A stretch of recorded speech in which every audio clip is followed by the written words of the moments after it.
മാറിക്കൊണ്ടിരിക്കുന്ന ആഗോള രാഷ്ട്രീയ സാഹചര്യങ്ങൾക്കിടയിൽ സ്വന്തം താൽപര്യങ്ങളുമായി ശക്തമായി മുന്നോട്ടു പോവുകയാണ് ഇന്ത്യ.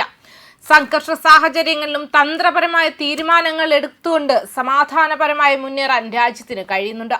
മാത്രമല്ല, വിദേശ രാജ്യങ്ങളുടെ ഭീഷണികൾ പോലും വകവയ്ക്കാതെയാണ് ഓരോ നിമിഷവും സഞ്ചരിക്കുന്നത്. ട്രംപ് ഇന്ത്യയെ തന്റെ കൈപ്പിടിയിൽ ഒതുക്കാനുള്ള തന്ത്രങ്ങളുമായി മുന്നോട്ട് വന്നെങ്കിലും അതൊന്നും ഇവിടെ ഏറ്റില്ല. മാത്രമല്ല, അമേരിക്ക ഇന്ത്യയുമായി അടുക്കാനുള്ള ശക്തമായ ശ്രമങ്ങൾ നടത്തുകയാണ് ഇപ്പോൾ. ഇന്ത്യയും അമേരിക്കയും തമ്മിലുള്ള ഇടക്കാല വ്യാപാര കരാറിനായുള്ള ചർച്ചകൾ 99% പൂർത്തിയതായും ബാക്കി ഉടൻ പരിഹരിക്കപ്പെടുമെന്നും US അംബാസഡർ സെർജിയോ ഗോർ അറിയിച്ചു. ഡൽഹി IITയിൽ സംഘടിപ്പിച്ച US ഇന്ത്യ ട്രസ്റ്റ് ഇനിഷ്യേറ്റീവ് എന്ന പരിപാടിയിൽ സംസാരിക്കവെയാണ് ഇരു രാജ്യങ്ങളും തമ്മിലുള്ള സാമ്പത്തിക ബന്ധത്തിന്റെ പുതിയ ദിശയെക്കുറിച്ച് അദ്ദേഹം വെളിപ്പെടുത്തിയത്. വരും ആഴ്ചകളിൽ തന്നെ ഈ സുപ്രധാന കരാറിൽ ഇരു രാജ്യങ്ങളും ഒപ്പുവയ്ക്കുമെന്ന ആത്മവിശ്വാസവും അദ്ദേഹം പ്രകടിപ്പിച്ചു.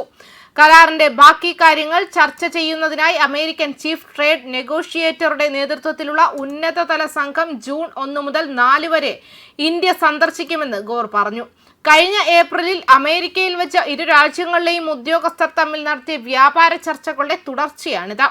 വിപണി ലഭ്യത, കസ്റ്റംസ് നടപടിക്രമങ്ങൾ, താരിഫ് ഇതര തടസ്സങ്ങൾ, വ്യാപാര സൗകര്യം, സാമ്പത്തിക സുരക്ഷ, സഹകരണം തുടങ്ങിയ നിർണായക വിഷയങ്ങളിലാണ് നിലവിൽ ചർച്ചകൾ പുരോഗമിക്കുന്നത്. കഴിഞ്ഞ 2 പതിറ്റാണ്ടിനിടെ ഇന്ത്യയും അമേരിക്കയും തമ്മിലുള്ള ഉഭയകക്ഷി വ്യാപാരത്തിൽ വൻ വർധനവാണ് ഉണ്ടായിരിക്കുന്നത്. ചരക്ക് സേവന മേഖലകളിലായി $20 ബില്യൺ നിന്നും $220 ബില്യൺ ഈ വ്യാപാര ബന്ധം വളർന്നതെന്ന് ഗോർ ചൂണ്ടിക്കാട്ടി. അമേരിക്കൻ ബിസിനസ്സുകൾക്കും തൊഴിലാളികൾക്കും കൂടുതൽ അവസരങ്ങൾ സൃഷ്ടിക്കുന്ന രീതിയിൽ വ്യാപാരം വിപുലീകരിക്കാനാണ് പ്രസിഡന്റ് ഡൊണാൾഡ് ട്രംപ് ലക്ഷ്യമിടുന്നത്. ഇന്ത്യ അമേരിക്കയുടെ ഏറ്റവും പ്രധാനപ്പെട്ട വ്യാപാര പങ്കാളികളിൽ ഒന്നാണെന്നും അദ്ദേഹം പറഞ്ഞു. ആർട്ടിഫിഷ്യൽ ഇന്റലിജൻസ്, ഡിജിറ്റൽ വ്യാപാരം, അഡ്വാൻസ്ഡ് മാനുഫാക്ചറിംഗ്, ഊർജം തുടങ്ങിയ നൂതന സാങ്കേതിക മേഖലകളിലെ സഹകരണത്തിനും ഇരു രാജ്യങ്ങളും വലിയ പ്രാധാന്യം നൽകുന്നു. പ്രധാനമന്ത്രി നരേന്ദ്രമോദിയും പ്രസിഡന്റ് ട്രംപും ചേർന്ന് ഈ വർഷം തുടക്കം കുറിച്ച ട്രസ്റ്റ് പദ്ധതി വഴി തന്ത്രപ്രധാനമായ സാങ്കേതിക വിദ്യകളിൽ നേതൃത്വം പ്രോത്സാഹിപ്പിക്കുകയാണ് ലക്ഷ്യം.